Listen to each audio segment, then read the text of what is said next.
Are you folks ready to start? We have a bit of reading to do today, a few more pages than usual. But before that, I'd like, yes, our students to do some summarizing. Who goes first? Elijah, you will go first.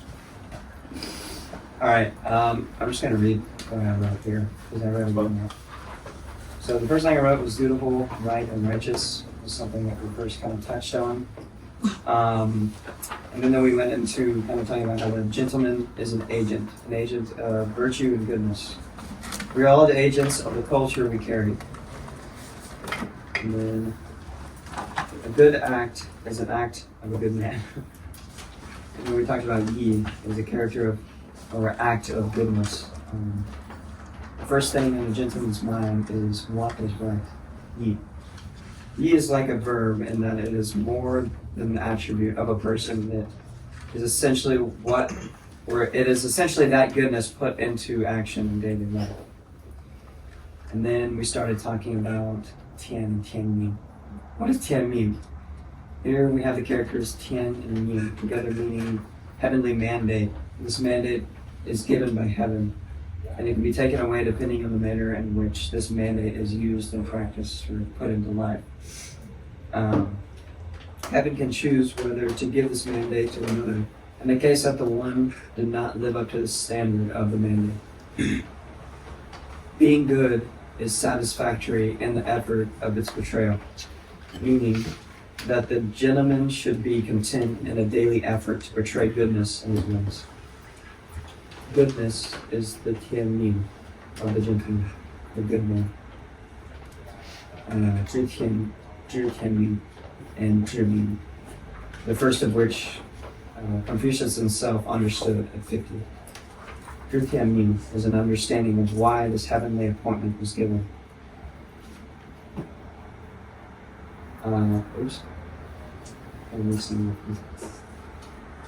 Or 知天命 is the understanding of how to apply it in life. Ming itself is a mystery and is not something that can be understood with an earthly understanding. Destiny is not affected by the meanings of that. That's what I wrote down. Thank you. My notes are a bit of my rewording or my own understanding of them, so it might not be exactly what we were saying, but like my understanding of what it was. So we talked about yi or rightness, and I'm going to be kind of just rewording what Elijah's saying a lot. Yi being a judge of acts and character. It's like a standard of all the other virtues. And that's kind of like my summary of yi. And then we talked about Tianming and Ming, which is heaven's decree or heavenly mandate, and destiny. Destiny or Ming being like a mystery, and it's kind of like fate, like what's destined to happen to you, whereas a heavenly mandate or heaven's decree is who one is destined to be, and that is what they can be concerned with and fulfill themselves, whereas Ming or destiny, you can't really concern yourself with it because there's no way to change it or anything like that. So yeah, that's kind of like my summary of it. But Thank you very much. Are there any lingering questions on that subject? I haven't asked that with past subjects. I mean, I could have, but this one in particular really stood out. I mean, it wasn't just like thoughts that I was having as we were reading, and then later discussions that week. I had a dream actually about a manual, and it involved some of this very discussion. I can share it with you another time if you're interested. I'm not going to do that here, but that in particular like made this subject matter that we covered that previous week that we just got the summaries of really stand out to me, and not just stand out to me, but I think it was something the Lord was emphasizing. Again, it can always be something He's returned to, but I don't want to miss anything that might have been impressed on other people's parts as well. Again, this is one time to be able to bring that up, again, other times too. But there's something really unique about this particular section of teaching. I guess the last thing I'll ask is there anything that is still not really making sense about it? Well, there were some parts of it, even during the reading last week, that were a little tricky. Is it mostly making sense to everyone, the gist of it? Okay.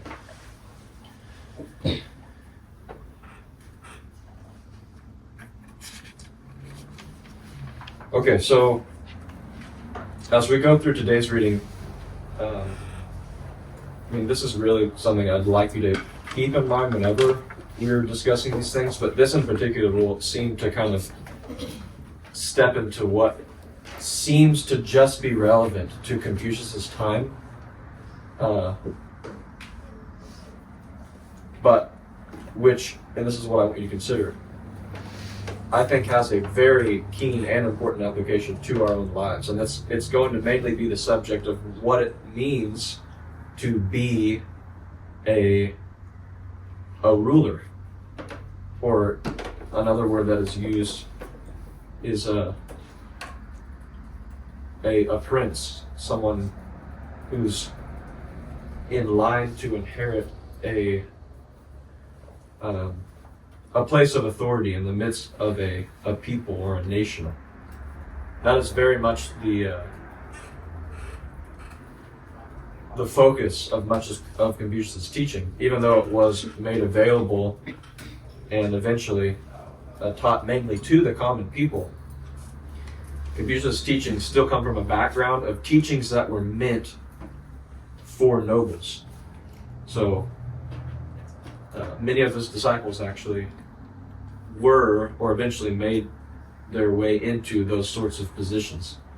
And that's what is going to seem to be a little bit detached from our culture, our times. There aren't nobles, there aren't ruling families per se, especially in a place like America. But, and we've mentioned this a couple times before, where might these principles of being in a place of authority and management still work into the experience of our lives? Give me some examples. It's just being really practical about it. With the household. What's that? I was going to say the household. Yeah, yep. And work, being a manager of people. Again, I've mentioned pretty much all of our parents, besides the fact that they're our parents, also are in the business of managing other people and employees. Of course, the way that actually works out is quite different from the way it would work out for a minister in ancient China. But you're going to see that the principle is what is important to focus on. You will see actually has some very very helpful applications to this same reality of life, of being responsible for and an influence over other lives. So keeping that in mind.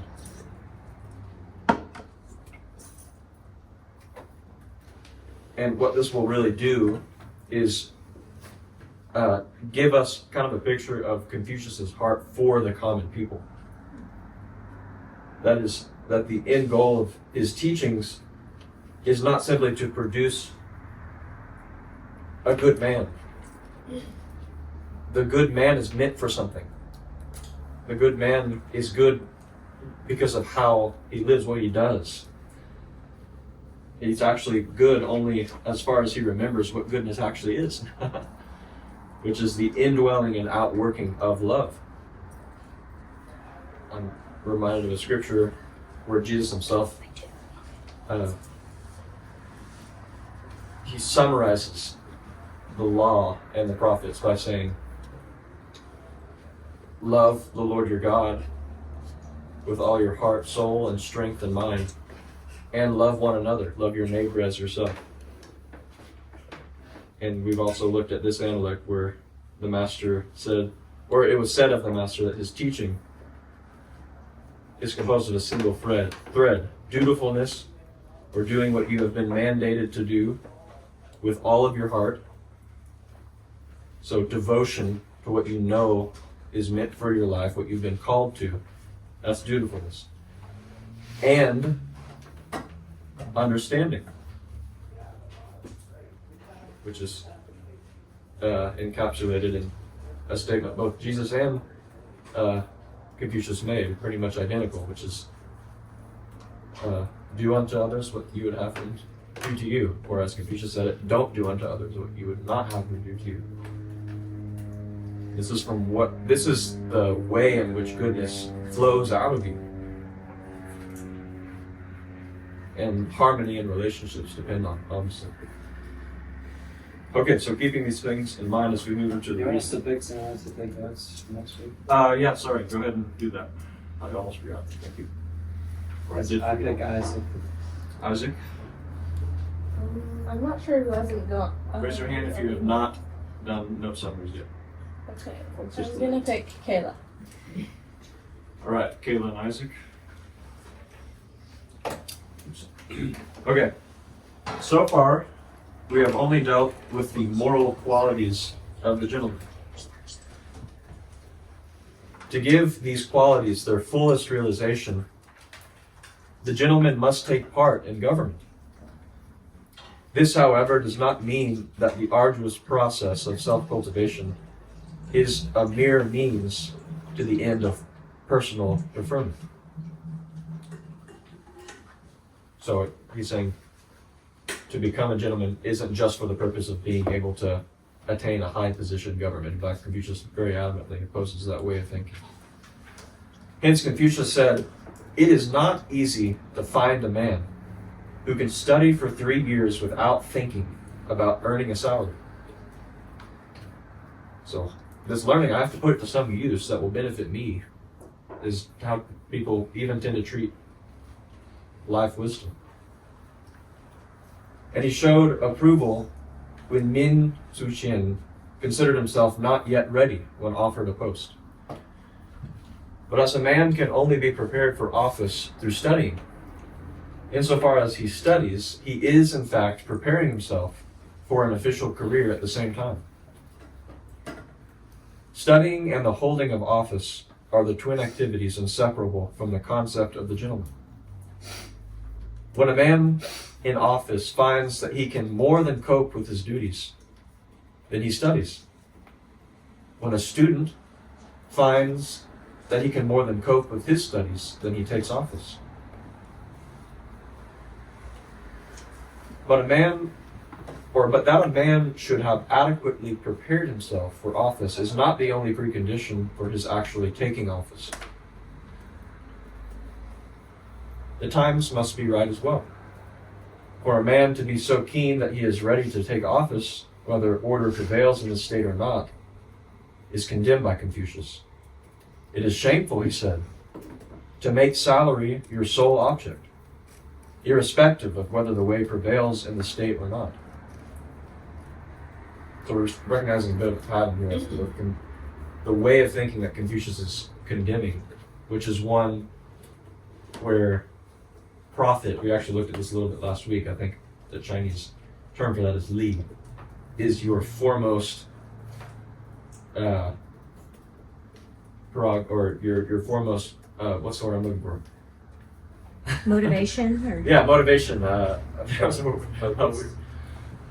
Priority. Goodness sakes, that's such a simple word. That's what is. I mean, maybe you have other good intentions, but they do not have the highest priority to you as gaining something from what you're about to engage in.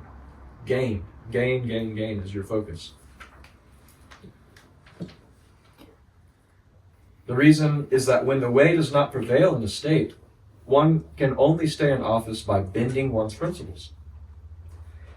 If one does not do so, one is liable to be putting oneself in danger.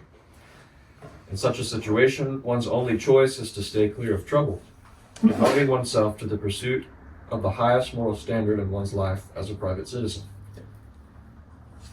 So he's also talking about instances in which, as a minister or an official in government, if you start to notice that the government and the head of that government have lost the way, or the way of goodness, and they're starting to shift from upholding a righteous standard as a government for the people, and start to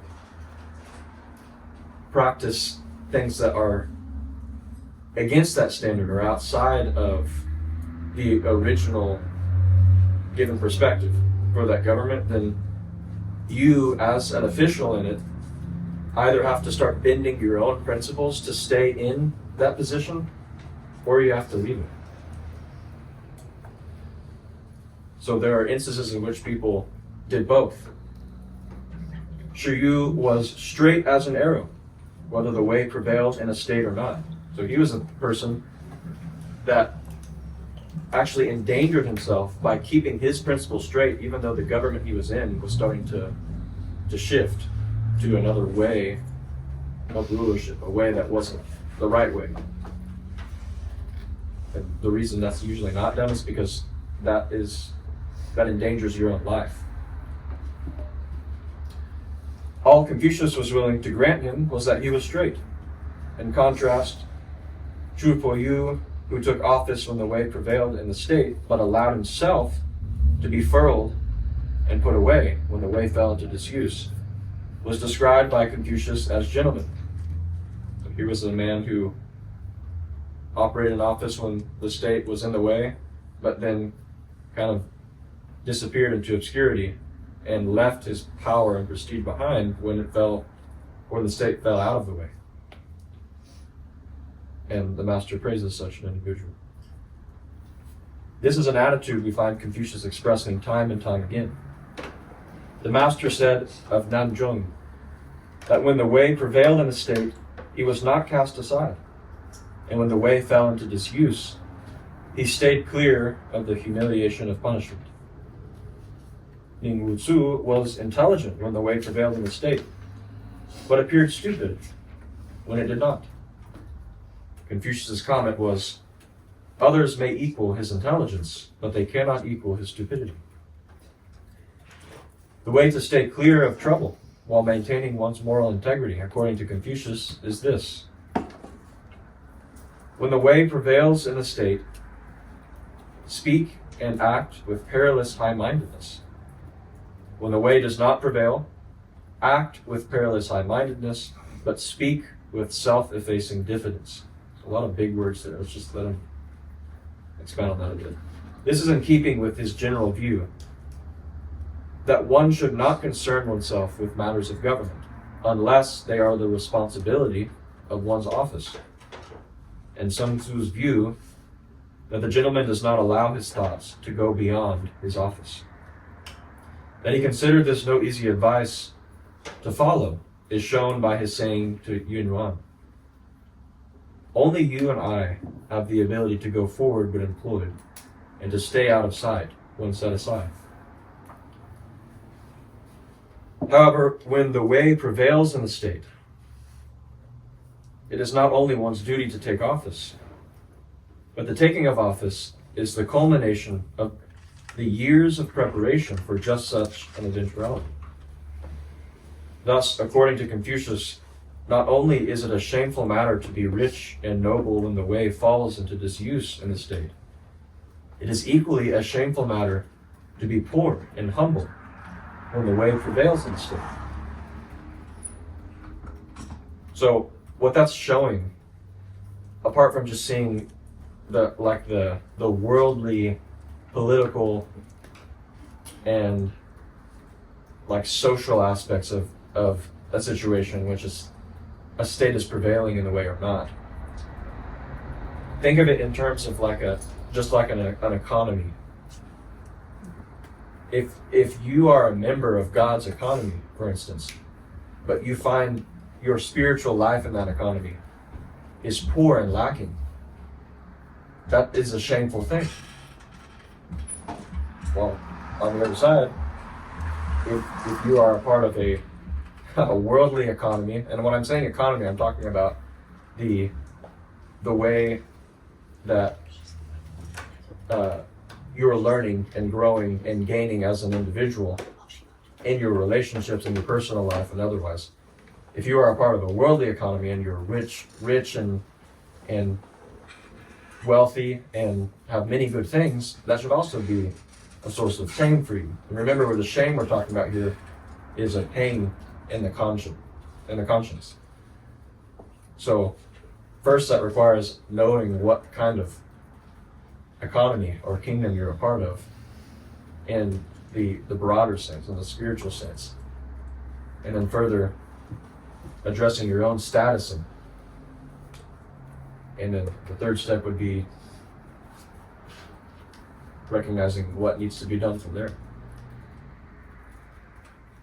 I just think, in particular, the perspective of knowing you are, say, in a community or a spiritual economy of God's ways, of God's kingdom, and recognizing the absence of your growth in it, your wealth in it, if we want to use that word, should be a cause for deep consideration as to what you're even doing and what you might be missing.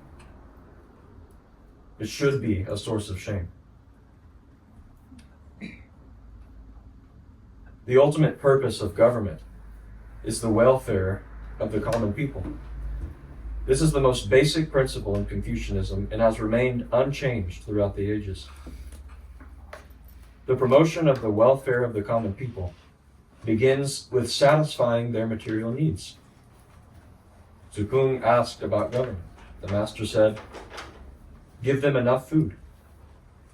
In order to achieve the same, the labor of the common people must be employed in the right seasons. In other words, they must not be taken away from their work on the land during the busy seasons. In broader terms, Zushan was said to be generous in caring for the people and just in employing their services. But besides the necessities of life, the common people must also be provided with sufficient arms. However, before they can be sent to war, they must also be given adequate training. Confucius said, "To send the common people to war untrained is to throw them away." As to what this training consists of, we are not told. Although the training the ruler gives the common people is likely to be very different from the teaching Confucius gives his disciples, it is inconceivable that this training should be exclusively of a military nature. It must include a strong moral element. Otherwise, it is difficult to see why it should take so long, for according to Confucius, after a good man has trained the common people for 7 years, they should be ready to take up arms. However, food and arms are not the most important things the people should have. So stopping there for a second. Again, the relevance here of training people for war seems kind of a bit beyond what matters to us. But once again, I think this is if you find the place of insight here that this part of Confucius' teaching offers, what you're really seeing is the heart that Confucius had for the common people, as was relevant in his time. Knowing his historical time too consisted of a lot of internal strife between states and constant. It was called the Warring States period. Constant battling between one state and another, and the arms, the people that they used to have all this warfare were just common people. They weren't, many of the times, they weren't well-trained soldiers. They were just people within the state that were enlisted to fight battles in spite of themselves or their own interest.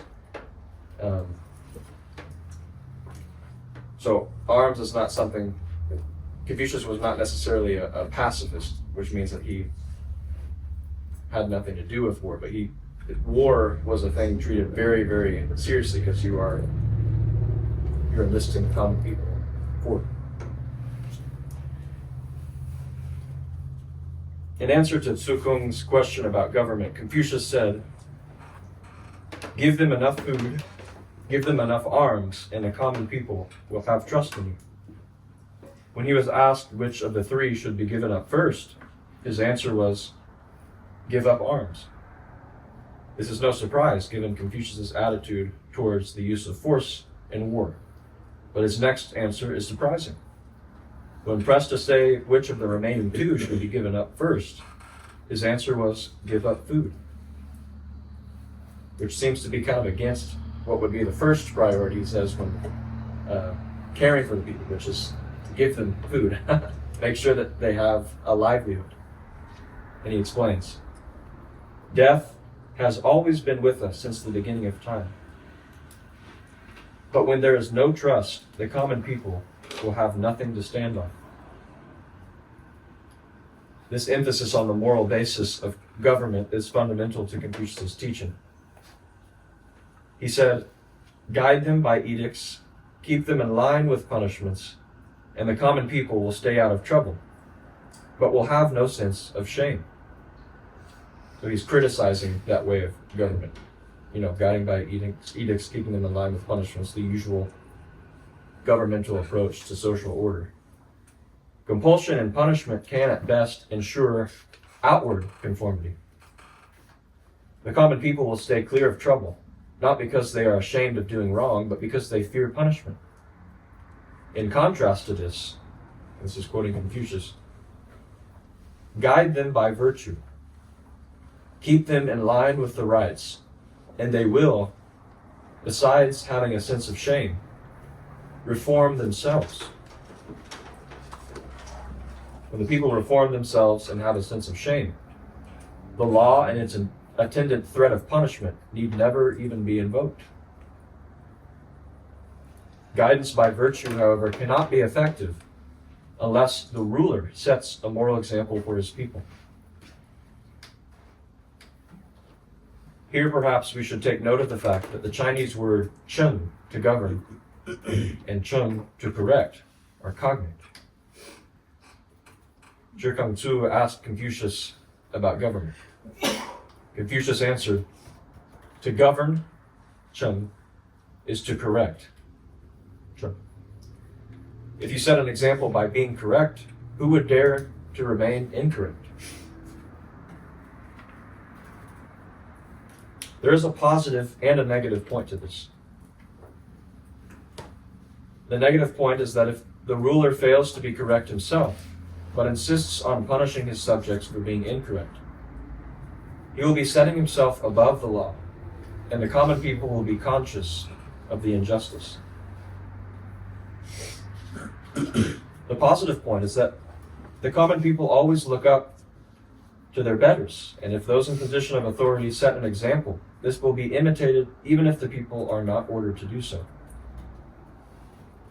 This point comes out clearly in the following passage. The master said, "If a man is correct in his own person, then there will be obedience without orders being given. But if he is not correct in his own person, there will not be obedience even though orders are given." Moral example is far more effective than edicts. And where edicts contradict the example, it is the example that the common people will heed rather than the edicts. So the first thing that people always pay attention to is, we're receiving this edict or this mandate or this rule established by the ruler or minister. The first thing we look at is, are they abiding by themselves? So are they? What's the word? It's a. Again, more service leaving. Are they hypocrites or not? That's what I'm looking for. This point is most persuasively put by Confucius on another occasion. Zhi Kangzu asked Confucius about government, saying, "What would you think if, in order to move closer to those who possess the way, I were to kill those who do not follow the way?" Confucius answered, in administering your government, what need is there for you to kill? Just desire the good yourself, and the common people will be good. The virtue of the gentleman is like wind. The virtue of the small man is like grass. Let the wind blow over the grass, and it is sure to bend. Here Confucius was talking about the small man, who presumably enjoyed political power, though he belonged to the class of the ruled. And not about the common people, but what is true of the small man will be even more so true of the common people. Moral example has an influence which, though imperceptible, is in fact irresistible.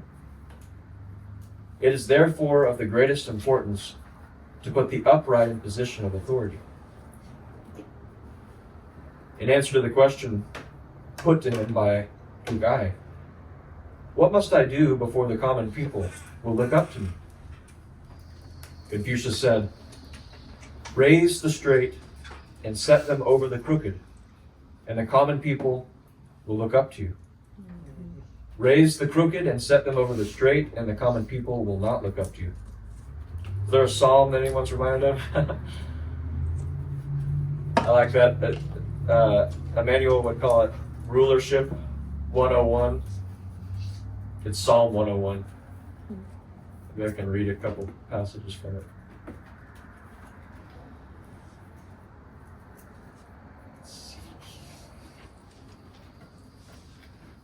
Psalm 101.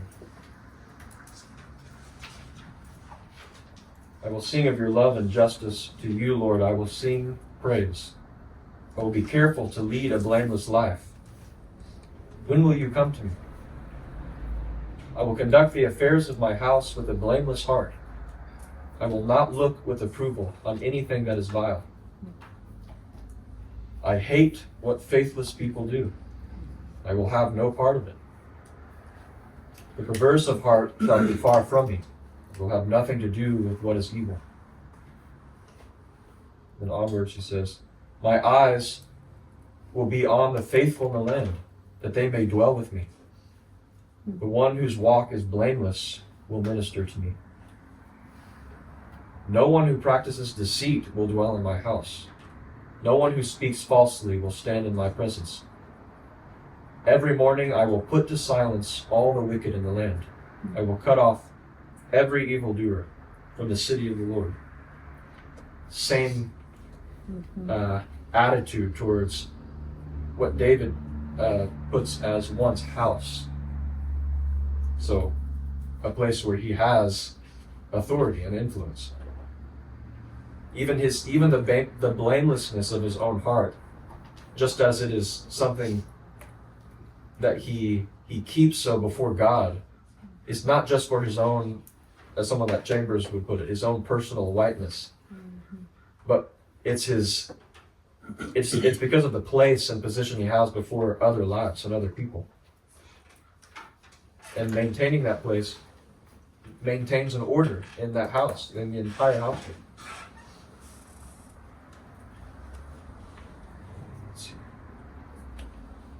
On another occasion, in talking to Fan Chu, Confucius enlarged on the point. The raising of the straight and setting them over the crooked can make the crooked straight. Zhu Xia, to whom Fan Chu reported the remark, illustrated the saying from history.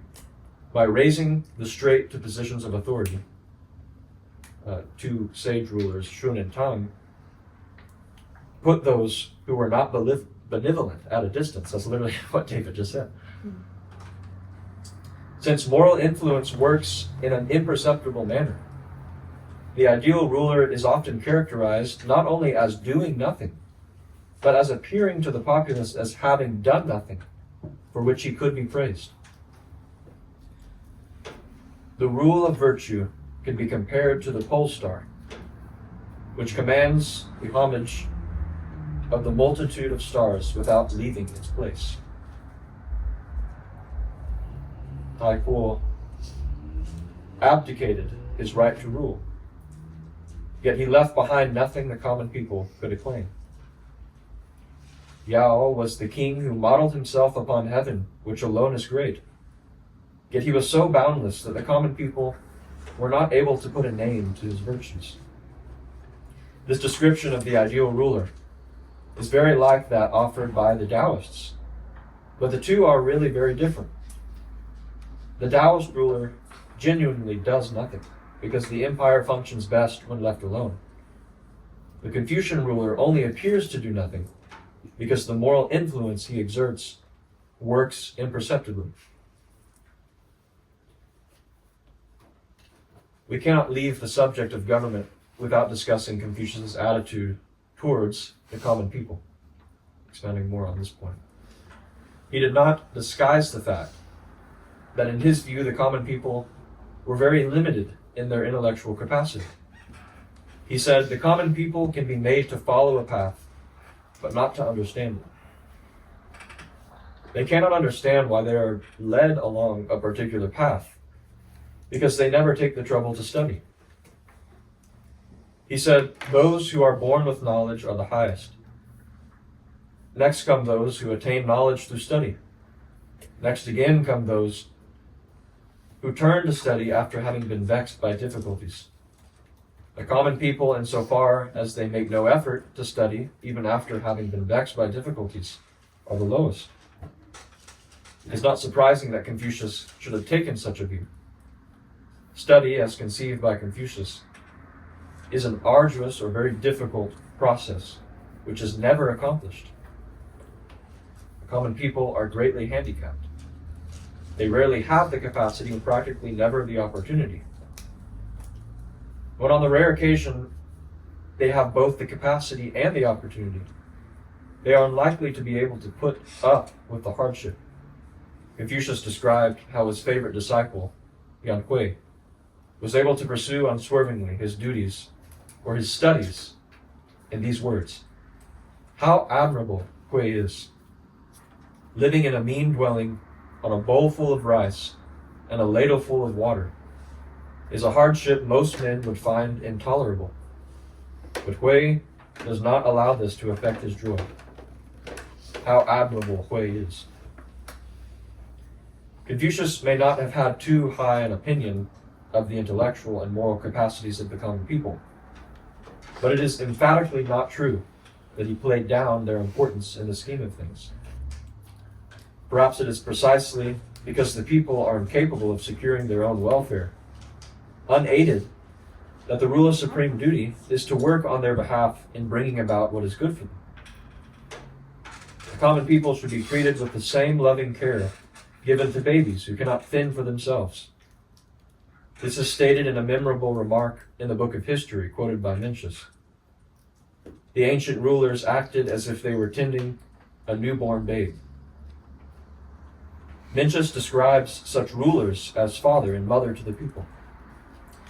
It is thus undeniable that Confucius advocated a strong paternalism in government, and this remained unchanged as a basic principle throughout the whole history of Confucianism.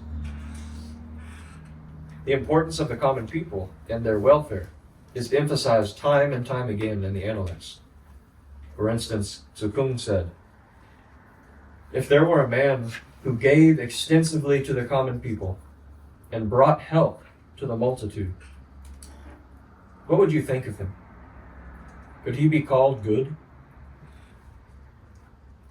The master said, it is no longer a matter of goodness with such a man.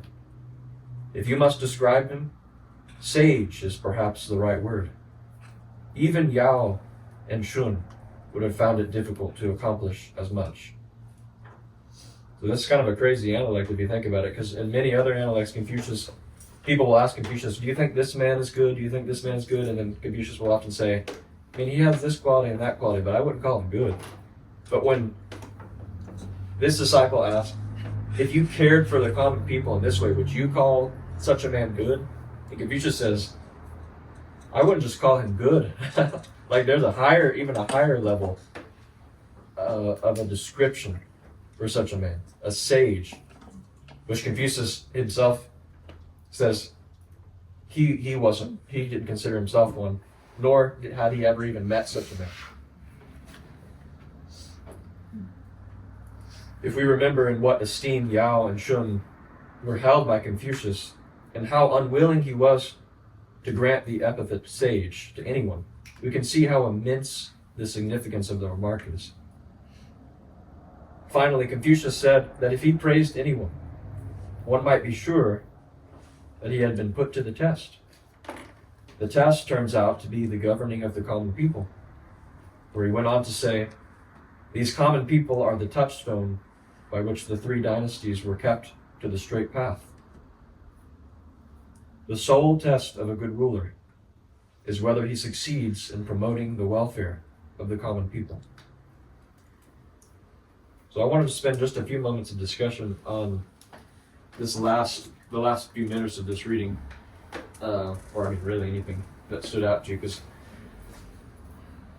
as I preface, this is I would like to think that this collides in many ways with the way we tend to think about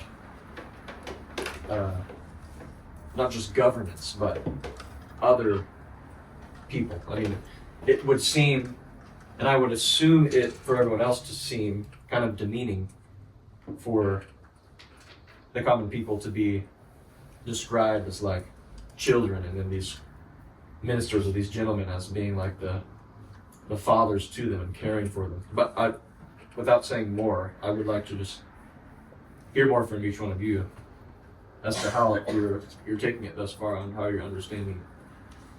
I immediately, before he even, so the fact that he did say that I thought was funny, was interpreting it in the way of parenthood, because I feel like in terms of practicality, that is the closest I can currently conceive to that relating in a certain way. And I find it honestly very related even to the discussion we were having in your dad's class with the Wesleys, and what I think is actually a better way of parenting than that, which is this way of virtuous leading. And I can speak with such confidence because I know that is the parenting that made me a better child. My parents started doing that when I was like 19, maybe older actually.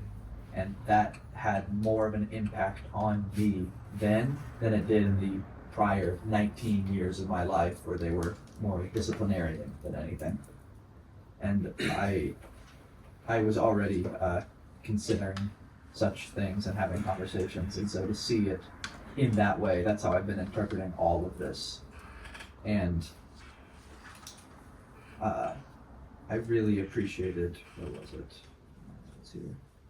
Yeah, I mean, just to govern is to set an example by being correct. And if you punish while being incorrect, you set yourself above the law and breed rebellion. I think the issue often with punishment, and I'm not saying you can entirely forgo it, but especially when children or common people, or however you want to put it, are punished for things that they see you do, it creates this, it doesn't even create a sense of wanting there to be any learning. Because oftentimes your example is what teaches far more than any sort of punishment you do. And so while sometimes you may or may not deem punishment as necessary, very often if that is something that you would be punishing yourself for, like a similar act that you would do that your child or ruling people are guilty of, then I think that creates the worst sort of government you could imagine. The worst sort of attitude in the hearts of the children or the common people. And so that's why I think the ideology of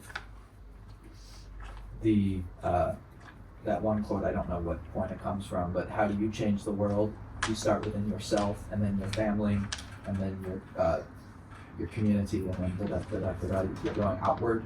I think that applies so much in governance of the family, and that really it all starts within you. And that is how that effortless action acts. It's not that you are doing nothing and leading through that, but that your efforts are on a different thing. Your efforts aren't spent on controlling. They are meant on leading with virtue. And so all of that effort, instead of pouring that into discipline and pouring that into this controlling way of governing. You are pouring that into self-discipline and self-governance. And I find that I have personally seen that work, so I can be confident in that message. I didn't know if I'm not even sure if this has any relevance, but he said when he was talking about proper food and knowledge are not the most important things people should have. I don't know. I kind of related that to man should not really find that alone. I don't know if that even correlates because I know we kind of went on another point there, but that's just kind of what I thought about that. Kind of that same wisdom of we are not only our life as what we live off of should not only be physical or earthly, but something we should also attain or receive things that are not only earthly. And that's kind of what I thought that was correlating to, or could be compared to, because obviously he didn't know that scripture, but. Mm-hmm.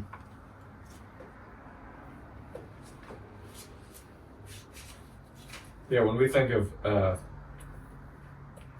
something that is held in higher regard than life itself, as believers, the narrative there is usually it's because we have a life after death, and so if we hold on to this one thing, then it doesn't matter if we die here. We're going to end up in a better place somewhere else, and it's not discounting the truth or the reality of that, but it is also missing what you're actually, the real value of what you're actually clinging to, what you're holding as a higher priority than your life on this earth.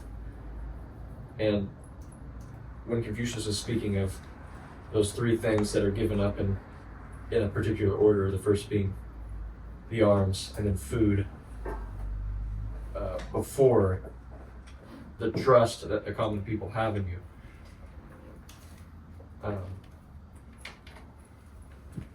That's something worth further exploring, is why, like how can the common people even trust you if they're not alive to be able to do so because they starved to death?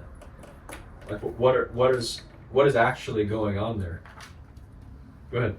Just by the common people, are you talking about people in the world?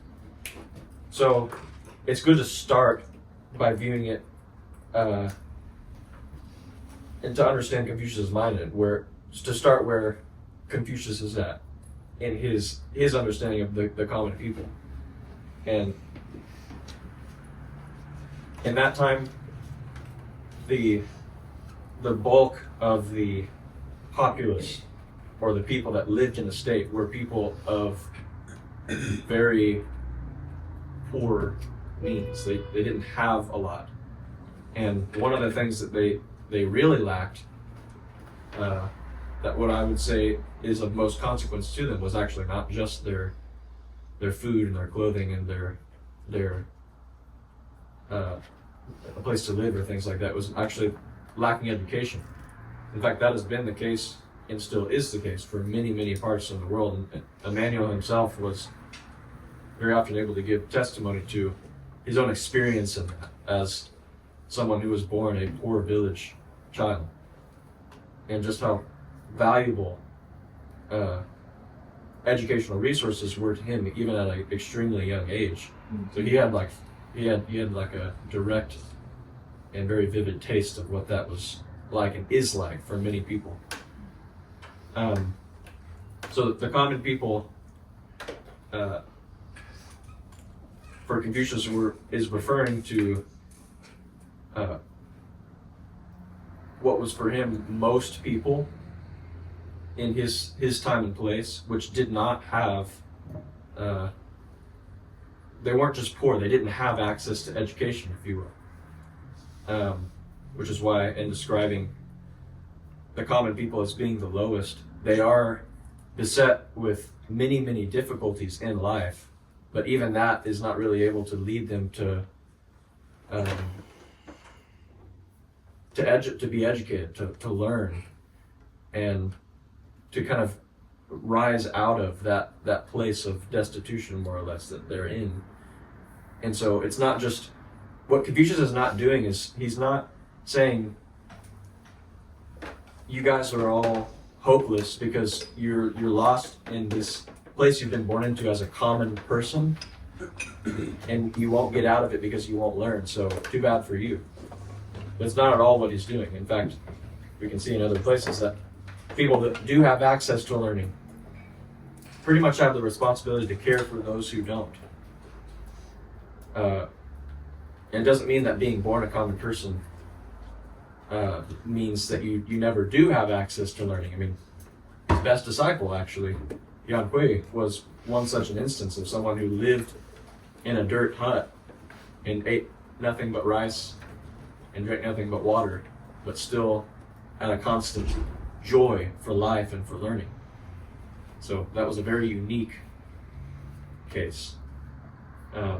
So applying how the common, it's what we're not trying to do, what we're not trying to do here is find who are the common people in my life and then try to act accordingly. It's more so understanding, I think maybe understanding first just how blessed we are. That's not something we ever really consider that often. At least I can say I don't. Just realizing how I mean, I don't like using the word lucky,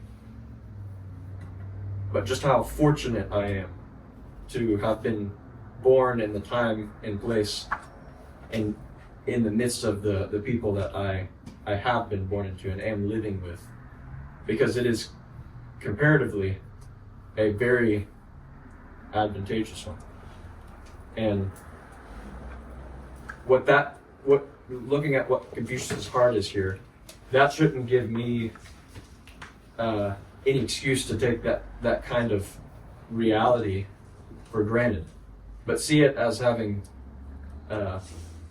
invested or vested in me a greater responsibility for what I do have.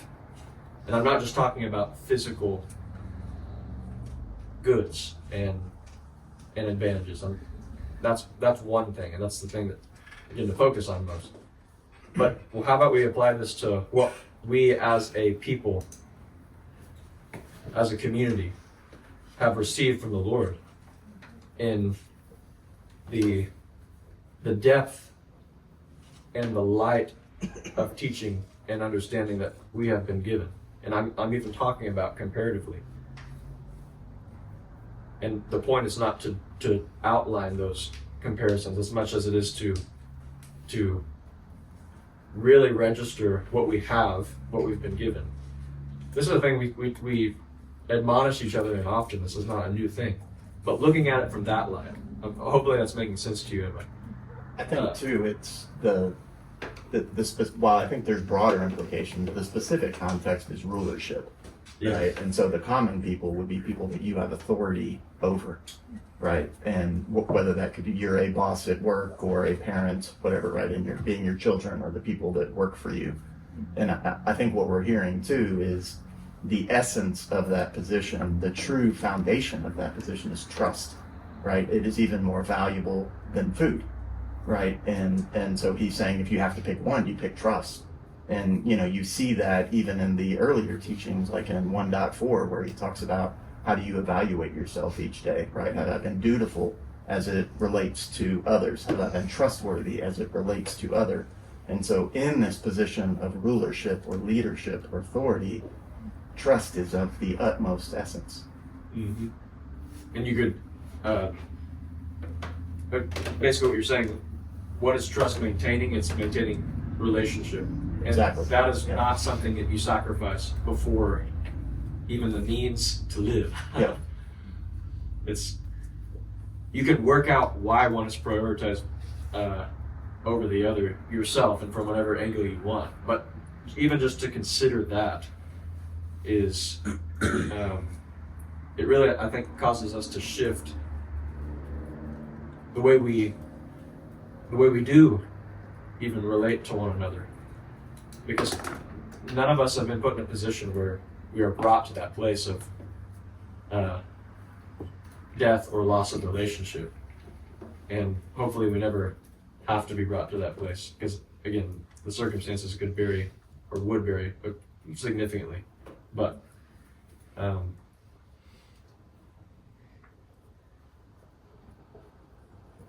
yeah, there's a lot more that could be said there. Is there anything else?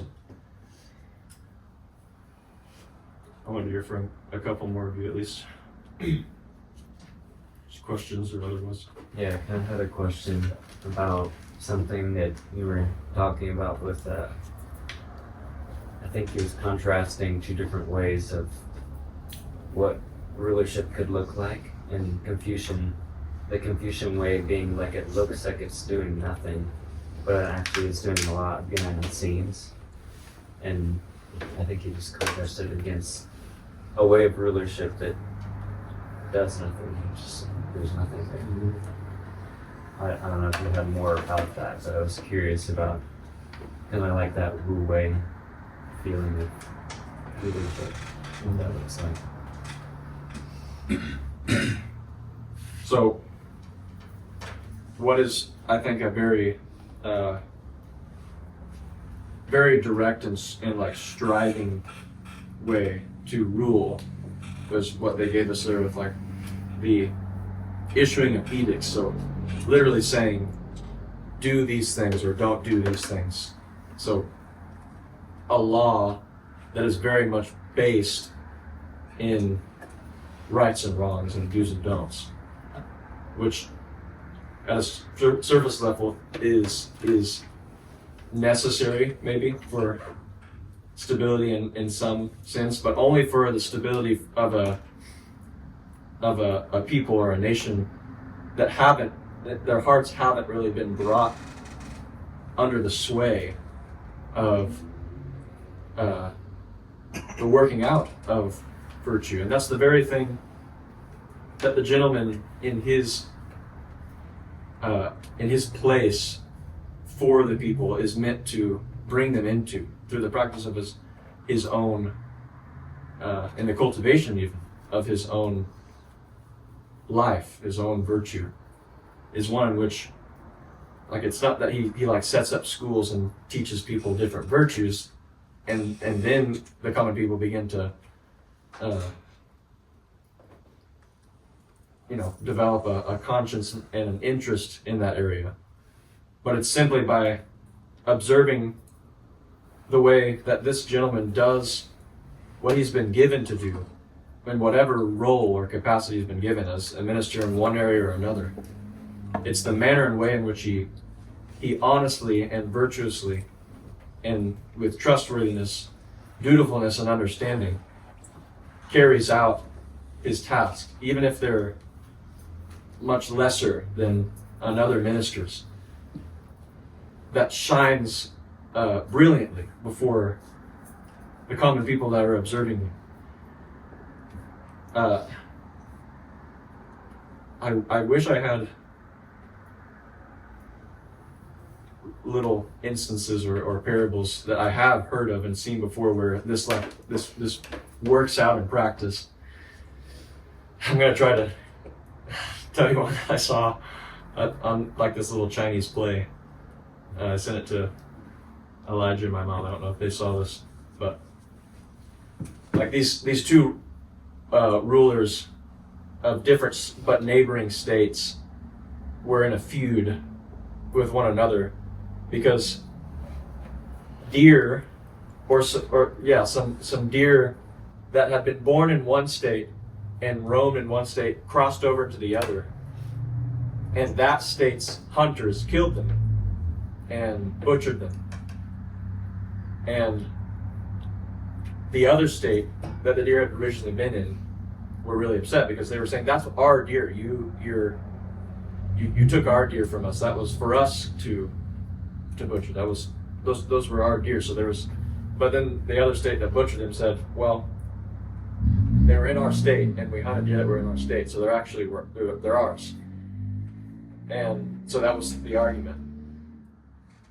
And they were on their way to bring this to a minister of another state to try to settle the argument, be like a mediator in the argument. And on their way to that mediator, they came across these two men that were also arguing. And these two men were also from two different neighboring states. And the same exact thing had happened to them. But they were arguing that they were arguing the exact opposite. So basically, the state that the deer had crossed into and whose hunters had killed were saying, "Oh wait, this deer belongs to you guys." And the other state was like, "Oh no, it crossed over into your territory. It belongs to you." And so now they were fighting over each other that the deer belonged to the other, not belonged to themselves. Am I making sense? I'm kind of jumbling. And it made the original two state ministers like feel really terrible. Like they like looked at each other and they felt very shamed because they had this instance of like a polite feud that was based in generosity rather than a very impolite one that was based in animosity towards one another. And so this demonstration of virtue from these two ministers that were trying to figure out something with one another, trying to give back what they thought belonged to the other, that was what you could say was that imperceptible influence of virtue that changed the heart of those two original ministers. Is that making sense? So those two second ministers that were being generous had no idea that they exerted that influence on these two ministers that were on their way to try to prove their cases. In fact, these two second generous ministers came to them and said, "What do we do? Like, I'm trying to give back to this guy, but he's trying to say I can keep it." So they brought their case to them, saying, "We need your wisdom in this." And so that was even more humbling for those two ministers. So that is what I saw was kind of this funny working out of the imperceptible influence of good-hearted action, of virtue. They didn't know that they changed those two original ministers' hearts. They were just being sincere in their generosity towards one another and their sincerity in wanting to hear advice from others. You can see how that works out. Hopefully that was a decent example. But there's so many different ways in which that influence of character and virtue changes the hearts of other people. And what does it always do? And what did it do in that instance? It restored relationship. Because that's what went on to happen was those two original ministers that were upset with each other, they started doing the same exact thing as the other two. Like, "No, it's yours." "No, it's yours." And everything was settled. Everything actually ended up in a better place than it was before if this hadn't even happened.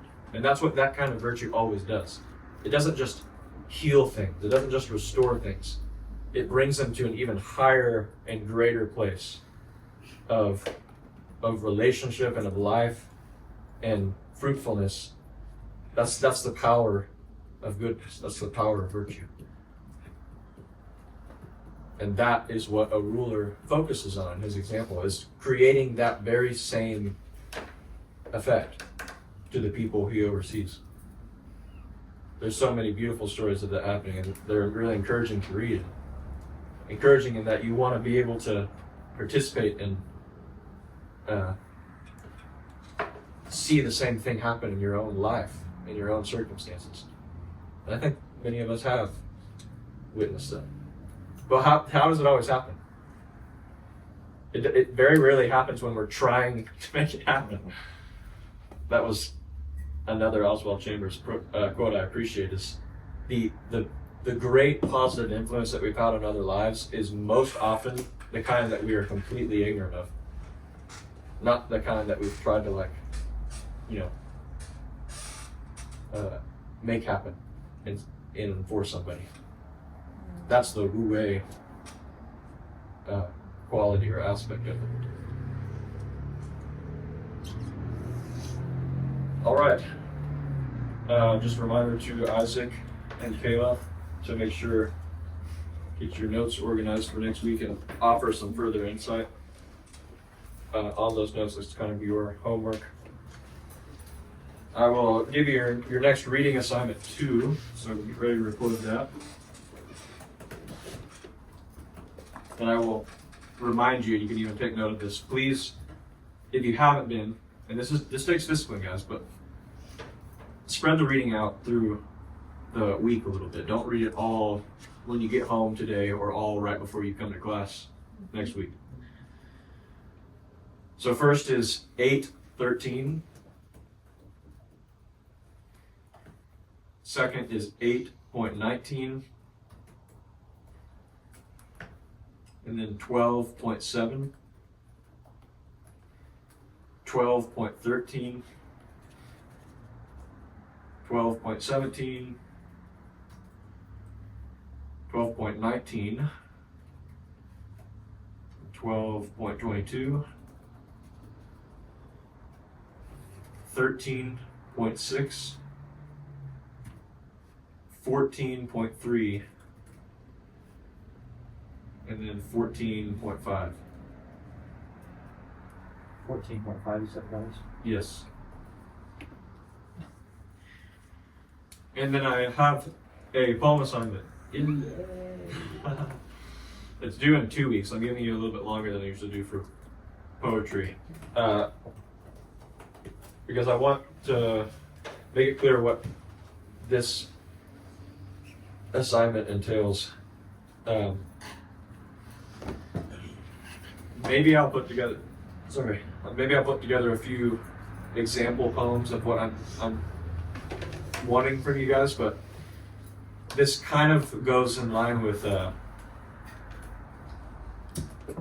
that one assignment I had where I wanted you guys to, I don't even remember what I it was like I wanted you to talk about something without directly talking about that thing, like mentioning that thing by name. Oh, so using every word but the, like, synonym. Yes, but instead of it being about a thing, I want it to be about a principle or meaning or moral. Okay. Any of our choice? It's like Hayden's music. So, yeah, the difference between this and the last assignment was, or is, that say you're writing about hope. I don't want it to be abundantly clear in your poem that your poem is about hope. So I'm not wanting you to be obscure in a silly way, but this is the way that you're going to make it work. You're going to just describe an event in your poem. So this is the most important thing to remember about your assignment. You're going to be poetically describing I like that. an event. Anyways. Cool. Yeah, you're not going to be like using super abstract language to describe the principle or moral you have in mind. You're just going to be using an imagined circumstance or event, or one that you, and this would be even better, one that you witnessed yourself. Maybe it was that day, or I would say the simpler it is, the better, because in its simplicity, you could make it extremely meaningful by how you poeticize it. I think that's a word.